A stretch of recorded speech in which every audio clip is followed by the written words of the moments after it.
What is going on? I want to welcome you from Half Court for today, Monday, October 10th, 10:10. We are officially less than 10 days away from Pistons opening day. I'm your host, Sean Murphy, alongside my guy, Jeff Ifrady. Jeff, we are here to talk today about anything other than the Detroit Lions. Are we in agreement on that? Oh yeah, definitely. Let's talk about something a little more positive. Although they lost both the preseason games, at least there's more stuff you could take out of it than what I just saw today at New England. So Listen, there was more defense. There was more defense displayed by the Detroit Pistons than. yeah. Yeah, that's for sure. I will say I did tweet one thing today. I said this is why I cover basketball. Oh, lucky I- you, Sean. No, I'm just this man yeah, yeah, doesn't have to deal with the 100%. Tigers, doesn't have to deal with the Lions, doesn't I have mean, to yeah, I'm like, even though there's still gonna be like a levy of losing and like ups and downs, I'm be like, right. hey, there's still like there's good vibes in the NBA world right now. No, But absolutely. yeah, I mean, other than like, the Draymond smacking video, the, Robert Sarver investigation, like good vibes, other than that stuff. But Jeff, we're not here to talk about all that can of worms. Today, we're here to talk about the Pistons preseason. Even though the people feel like the sky is falling, I guess they don't really realize what other situations are going on in the Yeah. NBA. But Jeff, let's talk about the preseason so far. Let's give honest reactions of where we feel like the team's at, where we feel like this team's going to be. I want to start with this. After two preseason, and I know it's only two preseason games, right? But Mhm. nonetheless, it's two opportunities to watch this team play basketball together on an NBA court. And in their last matchup, I mean, if we're looking at like the distribution of minutes, I mean, for all intents and purposes, the Pistons played their starters. Like, really, the only thing that like would have changed is like Cade would have had way more minutes than he did. Like Cade only played 24 minutes. Like Right. Ivy Beef Stew and Bay all played 30 minutes plus. Have your expectations of the team changed at all? And if not, like what do you think is important to like recognize about where the team's at now? Like what to take away from preseason? Like where are you at right now? I think the biggest thing I've been reminding myself is that Rome wasn't built in a day. Like this, you could tell watching this team through two games. They're very young. Like the turnovers were still an issue against the Pelicans. They had 22 against New York, 22 against the Pelicans. I mean, that's not something I'm surprised about. Mhm. Not surprised by jaden Ivey playing well his first game, struggling his second game. Like that's gonna be the narrative. I feel like during the regular season, you're gonna see great things. You're gonna see things where you're like, well, got a lot to work on. Cade Cunningham in preseason to me looks bored. Like he's ready to get to the regular season already. Yeah. But again, Sean, it's about taking things away. And what I saw through two games, another thing I want to bring up is Isaiah Livers. Like there's some positive things, absolutely. Like Isaiah Livers. I know Isaiah Stewart in the first game, he was shooting it well. Second game struggled a little bit, but still, or no, he was two He for was three. Sorry he about was that. Yeah, he was two no, yeah, he was no, he no. was 2 for 5 Yeah, from no, beyond the arc. He was yeah, 5 for 9 from the two, field. So like yeah, two, overall. overall, yeah, no, overall, he listen. That's the things I'm looking for is like the individual guys and how they're getting better. I'm not too concerned about the two losses. Like we even said before, I think they'll miss the play in. So I'm not a guy who's sitting up here going, you know what, they're going to be an 8 seed guaranteed, or they're going to make the play in. I don't know what to expect because these guys are so young. You got to see them on the court. You got to see, how they make these jumps we all expect them to make. So not surprised by what I saw, Sean. I saw a young team that has a lot of work to do, building team Yeah. chemistry. And there's going to be a lot of ups and downs. Like the preseason, I'm not going to take a ton from it. I know people see them lose and go, well, first game especially, we were in the live stream. Cade's trash, Sadiq's trash, fire Dwane Casey. I mean, come on, guys. I'm just excited to see Pistons basketball and overall, Sean. I think some guys that are going to play significant minutes, they look good. Yeah. I and I'm glad you brought up the fact that Rome wasn't built in a day because it's certainly the truth. Like NBA teams, the like NBA programs aren't built in a day either. Like people forget, like, the Golden State Warriors, they have been this, perennial powerhouse, for so long now. And, people forget the drought that they had in the 2000s. And, the We Believe Warriors was kind of like the exception of this dark era where this team didn't really make the playoffs. And like they had Steph and Clay and Draymond in their system for a few years. And, they got better, but Right. their record for the most part was being a team, either just outside of the playoffs and then eventually like an eighth seed and then like a seventh seed, and then like eventually like winning a series in the playoffs. And then, you know, they became what they became, right? Right. But it takes a long time. I mean, even the Atlanta Hawks, like this is a team that like, they drafted Trey Young, but like before that, it took years to get in that position to Hmm. get that player, right? So for the Pistons, like they have been fortunate, and I think that there's been, I think the expectations are high because the talent on this team, we talk about how much talent there is, and rightfully so, but it's also important to say, well, this is also one of the youngest teams in the NBA. And that's Hmm. why the Pistons went and made that trade to go get Bojan Bogdanovic, right? Is because this team just needs veterans. So I think we've seen that youth, and that potential on full display. And I think jaden Ivey is kind of a perfect example of it, where you have one game where you see all of the flash of what jaden Ivey can be in this league, where he takes care of the ball, he's efficient. Both games he got to the line a lot, which is something that this team needs. His game-changing speed and his ability to change gears is something that's been on full display both games as well. However, the duality, game one, no turnovers. Game two, there were seven. Like that's just the reality of it. And a lot of those turnovers for jaden Ivey came in that second half. Like even the first half of the Pelican game, I thought he played well. I Right. think it was that second half when he just was, making more mistakes, was kind of trying to force things a Yeah. little bit Force things. more. Yeah, for sure. And I think quite frankly too, I think, as the minutes, just were racking up, I think the fatigue was kicking in. I think, playing at the NBA level is just something he's going to have to get used to. I think, both physical and mental fatigue kicks in there. But ultimately, Jeff, I mean, like, I think the key word this media day, the key word this whole season has been compete, right? And competing to a lot of people has different meanings. Competing to some people thinks like believe like when they hear competing, they think, oh well, playoffs. That's not necessarily what competing means in this league. I mean, there's more teams than ever that are trying to win right now.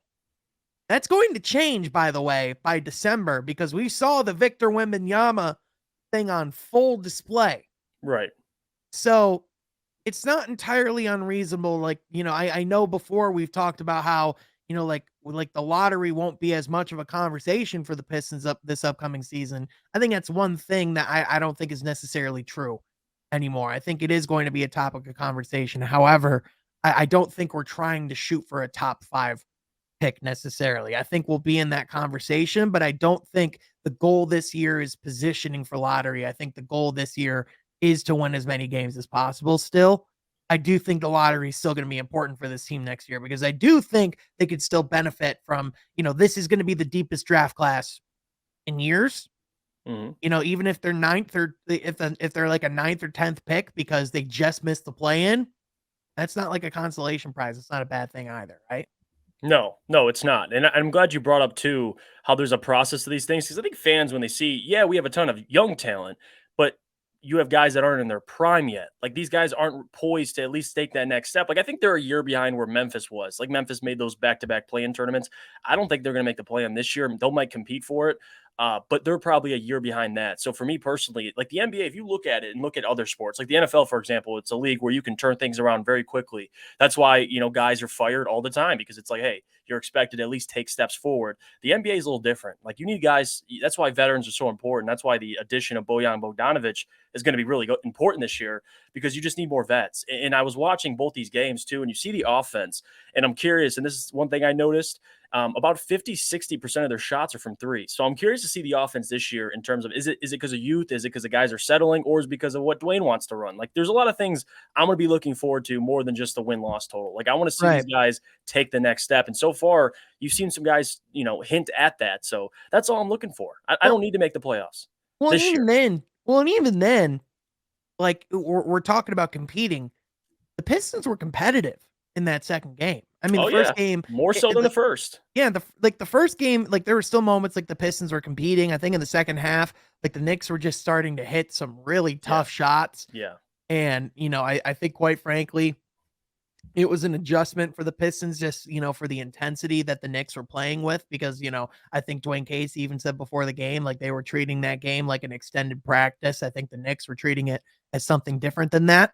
I think Hmm. and I think the Pelicans and the Knicks are both teams that have aspirations this season to make the play-in or even the playoffs, right? Like I think the Pelicans, I've argued this is a team that could be a Western Conference Finals dark horse. Like I think there is true things there. But I also I know that there is like some things as far as like reactionary that like fans are talking about as far as like basketball semantics, things that like we're reacting to. One thing I think is that it's getting a lot of attention and a lot of complaints so far is that the Pistons are still switching on defense. Yeah. That's the scheme, right? Hmm. And I understand that that's like a fair criticism, but Jeff, I would argue that at the apex of what this team will be, isn't that the scheme in the future that you want to be running when you have those pieces in the right place, and that it should be that even if you don't necessarily have all of those pieces right now. I mean, Jeff, how many teams in the league are playing, switching defensive schemes? It's like we just Yes. saw the Boston Celtics get to a finals on switching everything, right? Hmm. Like this is like I understand that like, it's annoying to some people. It's like, is this not like where the league's heading? And even for teams that have guys you have to hide, like even the Warriors, for example, they have Steph Curry. Steph Curry got better on defense. So at least in those positions, if you're able to switch and have somebody that you can count on in a way, like Steph isn't a great defender, but like Trey Young, for example, like those, you got to look at your personnel and what the Pistons have and what they're building. Switching is what you want. Now, you saw instances too where Valanciunas would get on Cade and Valanciunas would pass the ball. Like he wouldn't abuse that matchup. So I think that speaks to Cade as well getting stronger. Like that's the reason why he gained 15 to 20 pounds because he's going to be on bigger guys in the paint. So I don't have any complaints about the switching on defense. I mean, you look at some of the best teams in the league, the versatility, and what does Troy love? Versatile guys, versatile wings. He loves guys that can play multiple positions. So I think switching is the idea for Troy and with Dwane. I don't have an issue with it. I think this Mm, team, when they hit their primes, that's why you take Jaden Ivey, 6'4", 6'10" wingspan, Cade, Sadiq, Livers, these guys, Isaiah Stewart. Like, you're going to be able to switch all positions. So I'm actually for it, Sean. I have no issue with it. yeah, yeah, I'm in agreement with you there. And I understand, like especially like a team like New Orleans, that's where I think you're getting exposed for Right, where the right. flaws in that scheme pop up because listen, you're not going to face teams that have people like Zion Williamson or Jonas Valanciunas to switch on each and every night, right? Like that's just not going to be, Hmm. what the case is. Now, granted, there are a lot of teams, especially in the Eastern Conference, cough cough, the Milwaukee Bucks, or you might not necessarily Hey, want to 76ers too. switch a guy like Corey Joseph on Giannis. You know what I'm Yeah, saying? you don't want that Embiid smoke either. No, no, no, no, no, no, no, But no, you know no, what, no, Sean? no. There's actually something I want to bring up too. Is I'm curious to see because you saw the first two games how many points they've given up in the paint, and I get the addition of Jalen Duren. You don't have Nerlens Noel yet. I'm curious to see what the rotation or how do they utilize guys? Because I've always said, and we've agreed on this, Isaiah Stewart most likely in his future you see him at the four. But I'm curious if you're starting Isaiah Stewart and you have Marvin Bagley who's not that great on defense. Like, how do you defend the paint? That's Yeah, my question. That's a realistic question I think people can ask seeing what they've done so far. But other than that, it's not like you're really nitpicking things until the yeah, season starts and we can see it. Right now, it's yeah. preseason. It's Well, and I think because of that discussion, I think people are going to be inclined to rush Jalen Duren into the starting lineup. yeah, I just don't think that's the case. I yeah. mean, I'm with you. like one thing that's important to remember: Jalen Duren doesn't turn 19 until December. Yeah. So like he will have like a full month's worth of NBA action as an 18-year-old. Just to put that into So perspective. stardom is what you're Yeah. saying. Yeah. Yeah. So start him, give him 47 minutes a game. No, I listening to like the Pelicans broadcast. I know Rashard Lewis, assistant coach, has said that he's going to be a future all-star. And I know like a lot of people in the Pistons organization firmly believe that, Yeah. but no one's going to know how to develop and bring this guy along better than Dwane Casey. And like the truth of it is, you want to make sure that you bring him along, you nip any bad habits in the bud right away. You work on a lot of the things that, he's going to have to work on because I think as we've seen, Jalen Duren is a hell of a talent. But, at the same time, like we saw even with Marvin Bagley and Cade both and, in that Pelicans game, Marvin Bagley fouled out in 19 minutes. Jeff, how many you wanna take bets how many minutes Jalen Duren would have fouled out in? Yeah. And that's the thing that I think Jalen Duren has to get over. Like physically, he looks like a veteran. The guy looks like a grown man, but mentally and his first basketball IQ, I think there's a lot for him to still learn. Like you saw him on display in game one. He had what, 15 rebounds in limited minutes. Like Mhm. that's where the athleticism, that's where the size comes in. That doesn't always mean he knows where to be at all times. Like that stuff he's gonna have to learn. And, And like that's why you said it best. Dwayne Casey's gonna know this better than any of us. So yeah. it's pointless to rush a guy in the starting lineup if Dwayne and them feel he's not ready. Well, and he's gonna have significant run. Like, he's gonna Oh, have the yeah. opportunity to Oh, yeah. come in and make He ain't going to the mistakes G and League.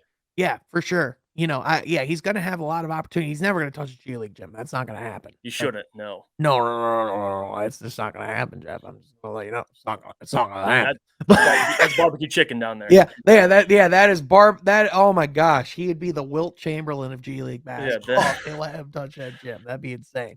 But I think the interesting thing is going to be I'm curious to see how they continue to experiment with starting lineups going down the rest of this preseason stretch. I mean, the Pistons face the Oklahoma City Thunder on Mhm. Tuesday at home.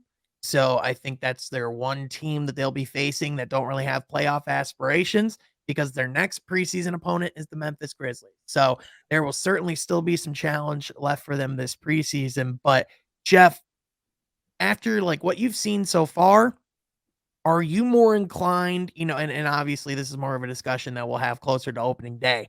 Right. Are you more inclined to have that starting lineup of beef stew with Bojan Bogdanovic or with Marvin Bagley? Because I think there's a lot of pros and cons to both. I think, like one of those things that's important to remember is just because that's what you're starting a lineup with doesn't mean that's what you're finishing a game with. A Right. lot of times teams will have a starting five and then will make a rotation change 4 or 5 minutes into the game. So like that doesn't necessarily mean you're playing significant minutes with that starting lineup at all times. But it is like, that is a lineup ideally that you want to be playing a lot together, right? And Mhm. I think what we've seen, so far through both games is that both might not be the perfect defensive solution as of right now, but in my opinion, I'm more inclined to go with Bojan with that offensive boost and that spacing of the court and what that opens up for Cade and Jaden Ivey. What are your I'm thoughts? I'm with you. I think the only thing, and you talk about both lineups aren't great defensively at the 4 spot, that's the difference for me. Like, if Marvin Bagley was an elite defender, even an above average defender, a really good defender, maybe you can make an argument because now you have the size in the starting lineup. For me, like, give me the shooting. Give me Bojan because now you don't only have Sadiq Bey who can consistently knock down shots and Cade Cunningham if you want to throw him in there. But off ball, you have Bojan and Sadiq Bey and Isaiah Stewart, who year one isn't going to be the best shooter. Like I said, he'll probably shoot low 30s, but he can knock it down. But if you have Bagley and Stewart, it kind of limits you because those are two guys that aren't excellent 3-point shooters, and you really just have Sadiq Bey. So for spacing, and if you have Jaden Ivey and Cade out there, I'm with you. Give me Bojan and Sadiq Bey. And if Yeah. Isaiah Stewart, listen, we talk about the lack of size we have. Listen, Isaiah Stewart can defend. I mean, with the best of them. I mean, I get he's undersized, but he's still going to scrap down there. So give me Bojan, unless Marvin becomes this really, really good defender. I think he fits best off the bench. You give Killian a lob threat. You give someone he's going to be able to come off the bench and fill his role, which is just score buckets, go get Mhm. buckets. You're going to play with a playmaker like Killian. I think it's his best fit. So I'm with you. Give me Bojan at the 4, Yeah, for sure. and Now he's a veteran, and you get a yeah, veteran in there. for sure. Now, this is one last thing I wanna touch on before, and because this is gonna kinda set up, like, what we're gonna be talking about in future videos. Jeff, the Pistons are deep. Like, when I'm looking at this roster right now, we're gonna be having to have some pretty honest conversations about where minutes are gonna be coming from pretty soon, because the Pistons played, like, 10 deep against New Orleans. Of those 10, 9 of them are gonna get regular minutes. Braxton Key, glad he got the opportunity to play in preseason. He's just not gonna get regular minutes. That's Bring just up how it's Corey gonna Joseph. go. Bring Yeah. it up because people freak out about Corey Joseph. Alec Burks is out, guys. Like come on, Corey Well, Joseph might Jeff, not but play. that's what I wanna talk I mean, like, Corey, he might get less minutes during, like, during the regular season. He's gonna Oh get yeah. some minutes, you know what I mean? But Jeff, there's Alec Burks, who still hasn't played. Hmm. There's Hamidou Diallo, who still hasn't played. There's Nerlens Noel, who still hasn't played. And then there's Jalen Duren, who missed that game due to injury. So you're talking about 9 guys already that, like, during this game that we saw that will probably have regular rotation minutes. There are 4 significant rotation pieces that did not play in this game. And, like, let's be honest, ideally, the Pistons are going to want to run about 10 deep by the end of the season when they're going to, like, be, like, competing, right? Like you whittle it down, like you have like 13 guys you can play. You have 10 guys you rely on. You have 8 guys you go to. You have 6 guys you end the game with, right? Like if you're going to like Right. really whittle it down, this roster is going to have some decisions to make on who's going to get some minutes. Not only decisions to make on who's going to get minutes, but I think decisions to make by the trade deadline, because I really do think that guys like Nerlens, Alec Burks, like those guys might not be here by the end of the year, but it's a good problem to have. I mean, they got a lot of depth, Sean. Yeah. And for me, I think Corey Joseph, I like the rotation they have currently. The only thing I would add would probably be you get Nerlens Noel some minutes, and then you probably replace Corey Joseph with Alec Burks to me, because now you have Yeah. shooting, you have a guy who can handle the ball. Killian can still play point guard. It opens up things a little more, but to your point, Sean, they are very deep, but this kind of tells me too, with a guy like Troy Weaver, who's always willing to make moves, there might be someone coming down the pipeline very soon. Not very soon, sure. but by the trade deadline. Yeah, for sure. And like that's just the part of the preseason and training camp competition. You know, that just shows, you know, to Troy Weaver's credit, just how much talent there is on this roster compared to last year. I mean, when you're looking at that second unit, Jeff, it's night and day compared to what we had last year. And like no disrespect to guys like Frank Jackson, but at the end of the day, like this is just a different level. It just is. That is. But Guys that are promising. They really yeah, are. yeah, for sure. But with that, what do you think of the Pistons preseason? Is it time to sound any alarm bells? What do you think? Let us know in the comment section down below. But also, be sure you're following my guy Jeff Iafrady on Twitter at Jeff Iafrady and checking out that beautiful mother every Monday through Friday on the Morning Woodward Show. But We're having some also, fun if you're feeling charitable, if you're feeling generous, you can go give me a follow as well down at Sean Ave Court. Also, folks, we just want to thank you so much for tuning in. Be sure you're hitting that subscribe button for the best NBA and Pistons coverage you're going to get. Thank y'all for tuning in. We will catch you guys next time from Half Court. Be sure you subscribe.